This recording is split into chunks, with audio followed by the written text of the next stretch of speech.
let's continue on with what we were doing.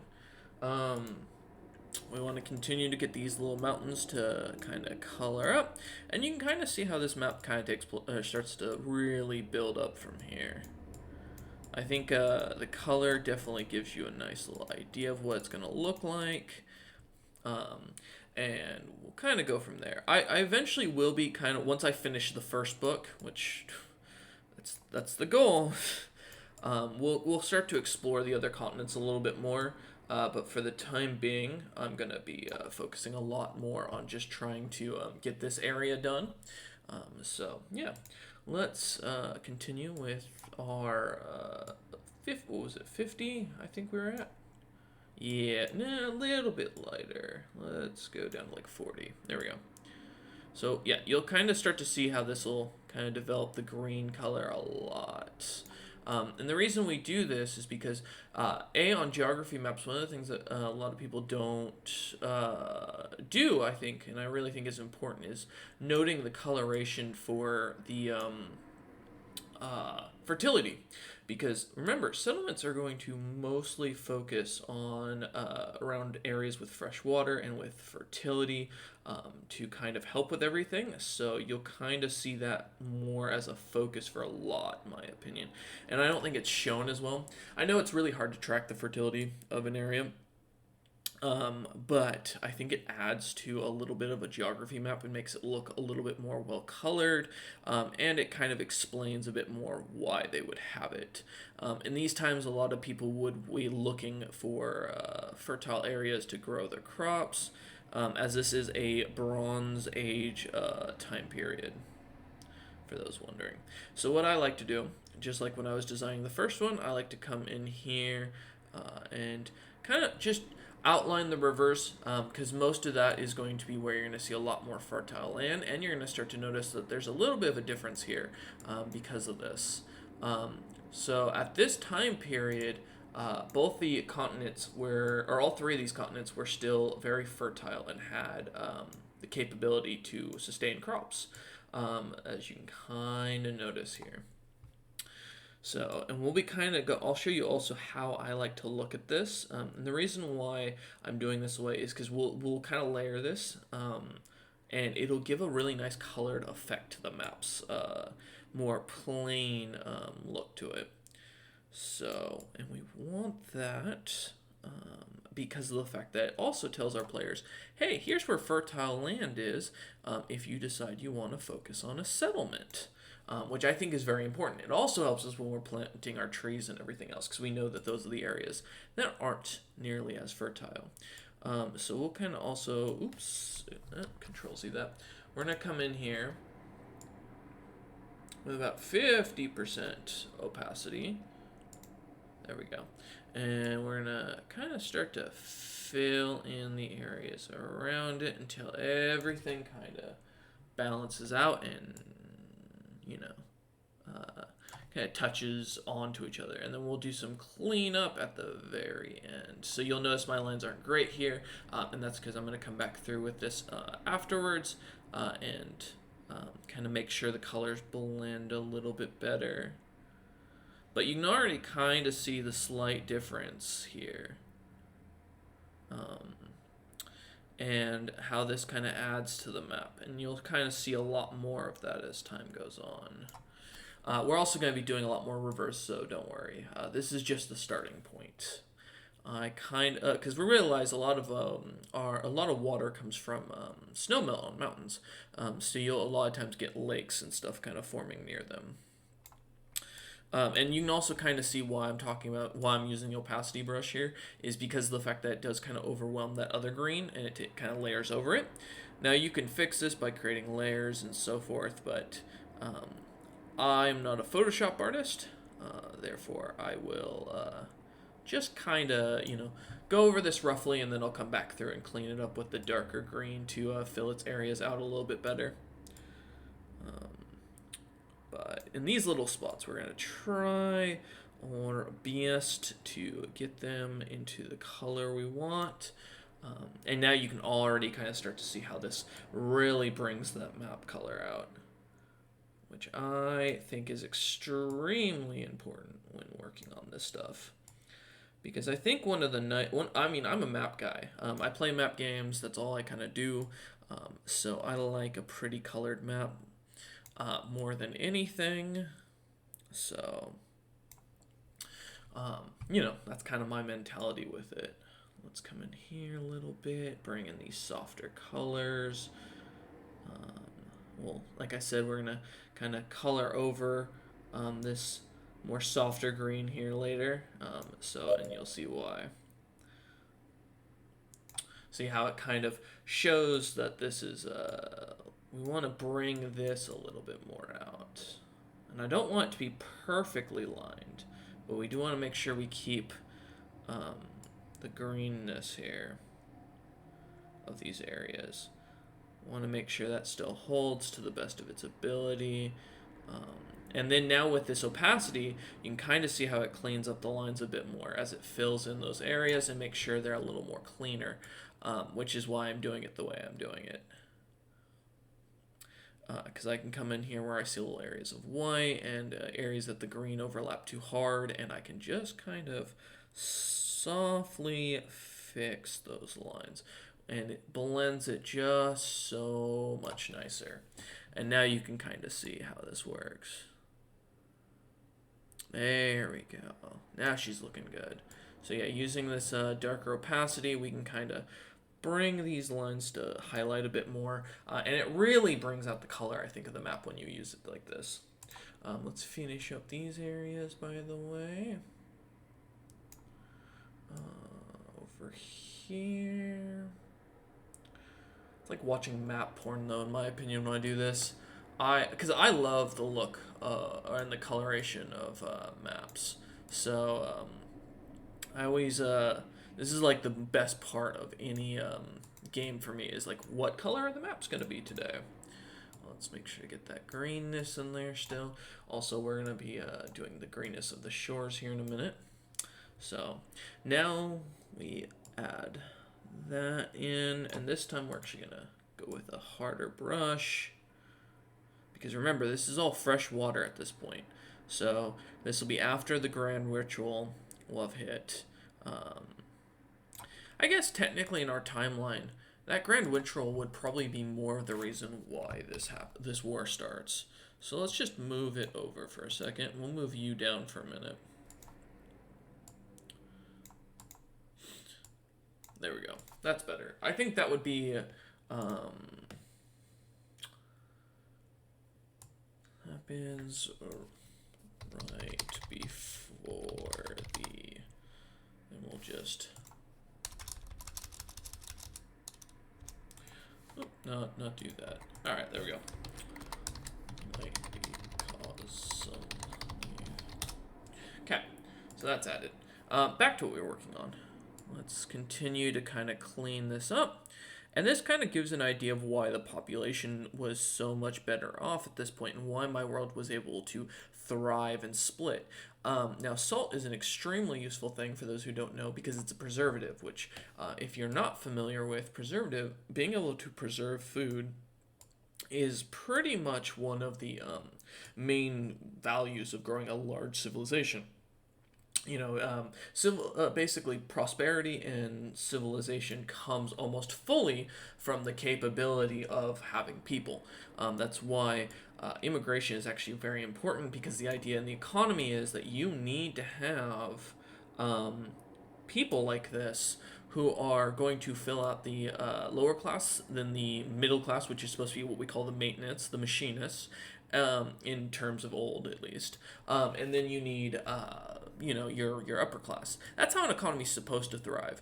Now, if we take the United States as an example of that, we can see how that they aren't doing that, and that's what's kind of causing a lot of issues. So, yeah.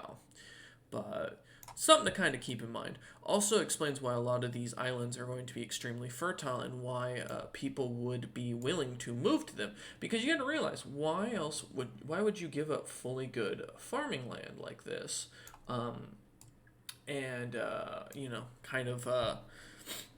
Go to these areas. So we're going to darken these islands up a good bit, noting that they are extremely fertile.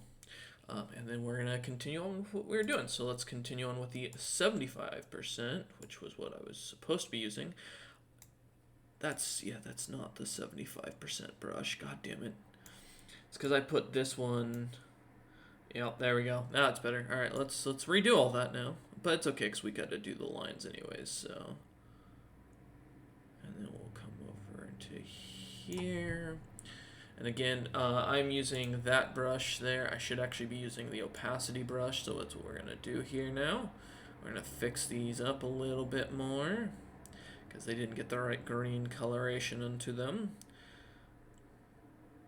And you can kind of really start to see how this is gonna bring the map to pop. Now I do have a very low opacity on right now, so I should note that. And the reason I'm going back over this stuff is because if I don't, the green will hold, and we don't want that. So we're gonna do each section.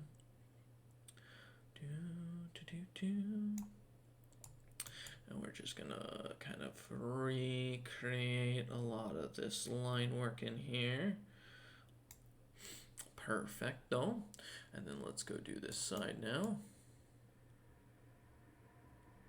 And again, we'll kind of come back over this with the fertile brush to really make sure that kind of holds in there, because we don't want these lines to overlap each other, but we do need to get the color in there, so we'll kind of do that as we go. I should have put the mountains on another layer. That is the only thing I should mention. That's kind of what sucks about this.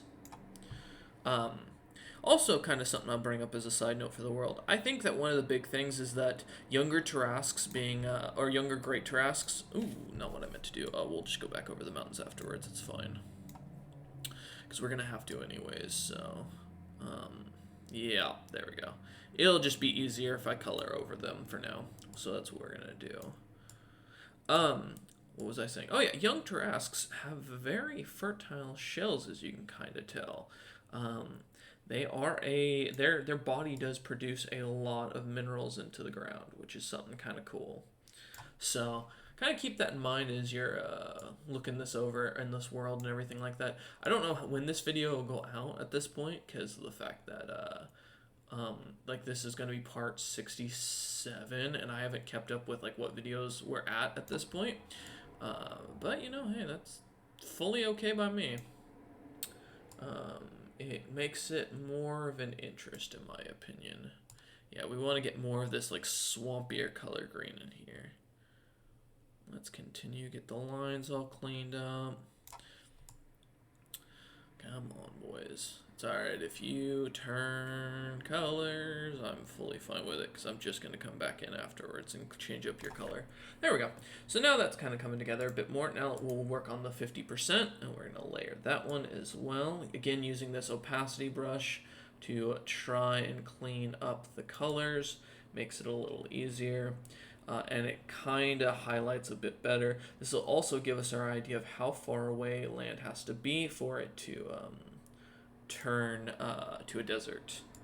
So that's also something to kind of note is that remember, like if there wasn't nutrition in that area, like water and good soil, you'd end up with a desert pretty quickly. So that's also why I kind of do my maps like this. Now, given these areas, I did say I was going to add lakes too, but I've kind of decided not to because with how the towns are already kind of shaping out, they're already going to have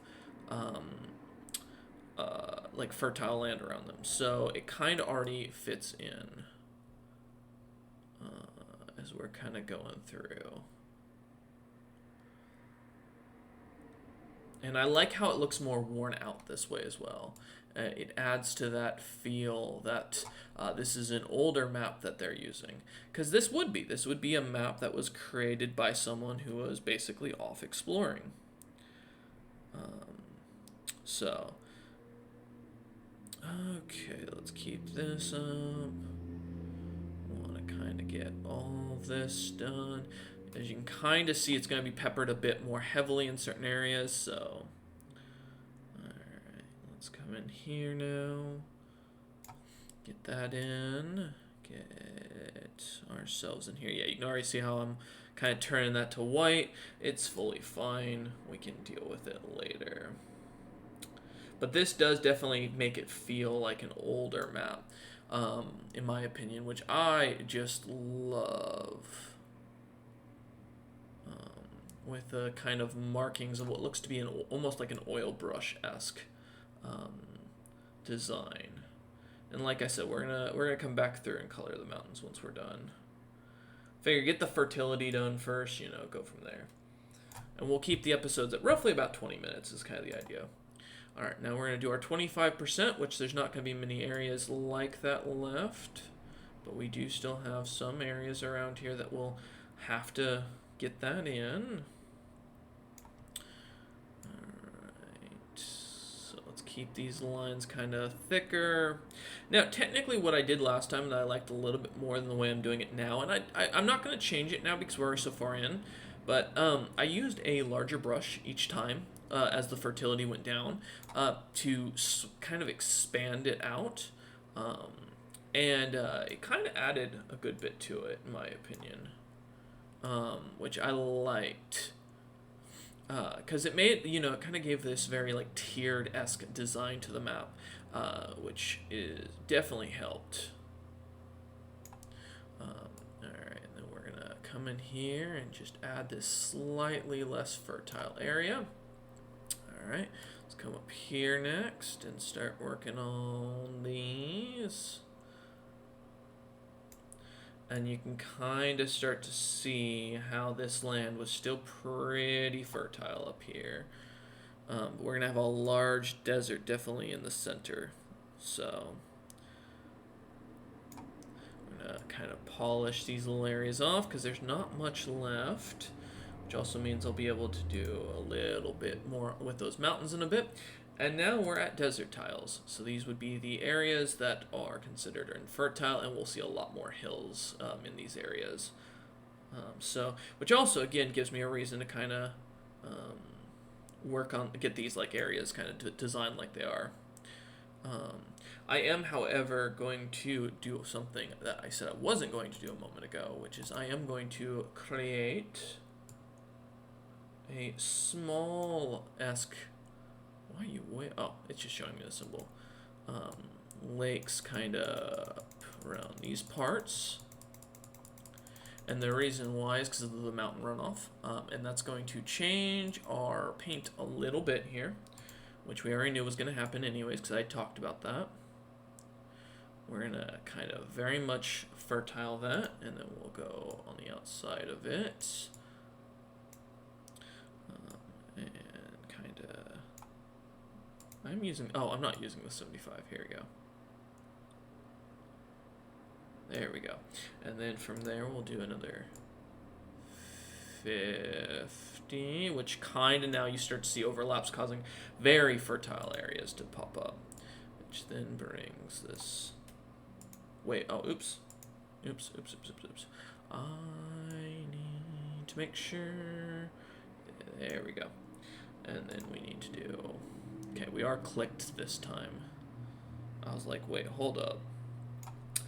And now we get our small desert in here. Alright. Let's get, I don't know why I'm doing it like that. Let's also increase the brush size. This will be a lot quicker to just kind of fill it in. And then we'll shrink it down as we need. There we go. So now this gives a very oil brushed coloration to it, which I really like the look of. Let's make sure we are doing that and just, there we go. Because we're going to pop these boys to make sure they're still properly colored. Oop. I'll fix that in a minute. Can I shrink this brush size down just altogether? Nope, yeah, we need it a little bit bigger because we do need to turn these mountains.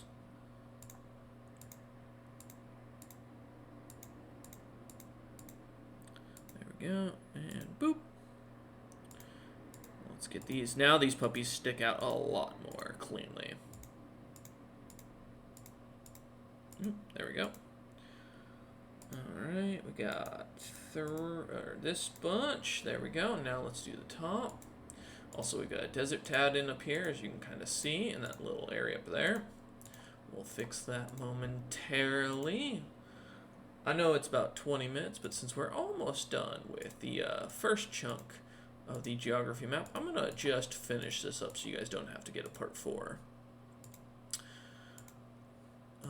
Well, you'll get a part 4 because we're going to work on the next portion of the map, but you know, this is only one video for the geography thing, or for the geography map itself. So let's finish you up. There we go. And then let's get that opaque. Also bring it up a little bit more, please. There we go. All right. And now we need some more symbols because we want to get some hills around these parts. So this is currently our almost done.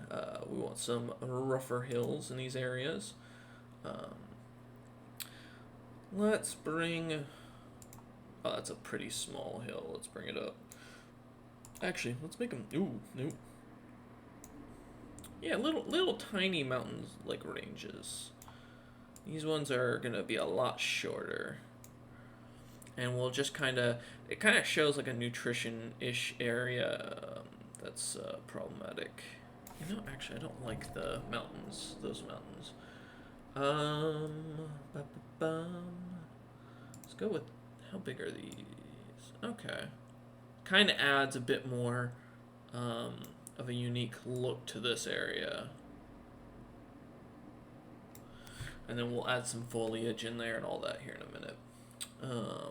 I kind of like the idea of having these two colored like that. It kind of fits and works for me. So let's get some trees now. So a lot of this is going to be very tropical in these areas. So we can pretty much kind of dot these trees about. We do want to make sure they're at least seeable though. Let's go to 25. No, not 5, 25. There we go. There we go. So these fertile areas will get a lot of more palm tree-esque teak trees. So these are going to be a lot more common in these parts. As you can kind of see, it's going to be very rich in forest. And we do want to kind of zoom in a bit more. Can I go like 200? There we go. Because now, panel move is designed. Yeah, there we go. All right. Okay. Oh, do I have to click? Yeah, I gotta click back in. All right. Yeah, so this will give us a bit more area to kind of plant our trees. We want to get these trees in and about these areas to kind of represent the fertility. These trees will definitely focus a lot more towards it, and thus giving the land itself a bit more of a fertile look. And I'll kind of show you as we go along how this changes. Also, placement rate can be almost at 2. Yeah, density is fine because we want to really drive home these are going to be your fertile areas. That you're going to see a lot more thick forest around.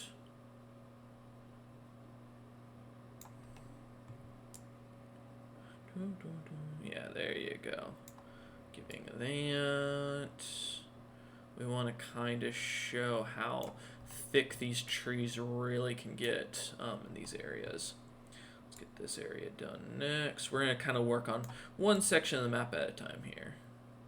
I did realize, I said we were going to do one geography portion. I think we're going to need at least 2 more episodes of this because there's a lot I still got to do on this map. We also need to get the areas like this that are going to be very dense in trees and kind of get these areas cleared up because, again, you're going to have a lot of trees near the water edge because of the freshwater access. So, something to kind of keep in mind as we're going.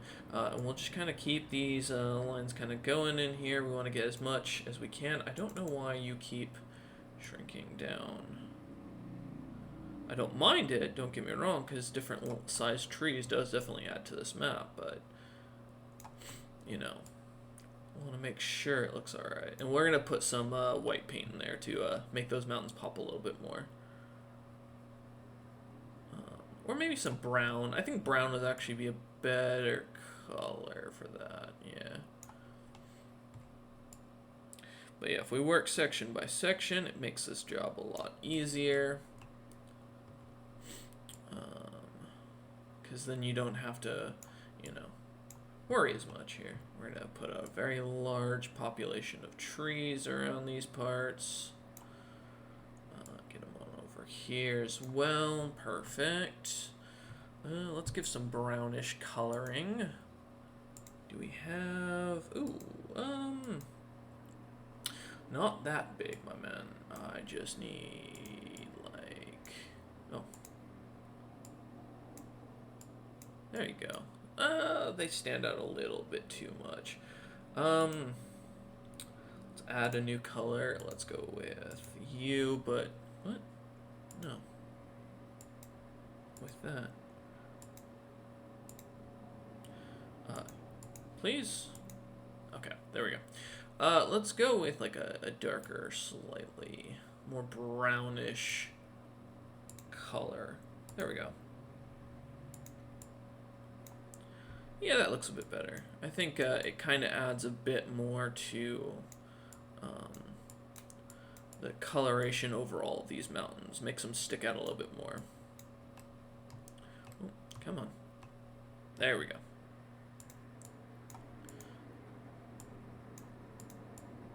Boom, boom, boom, boom, boom. Oop, didn't mean to do that.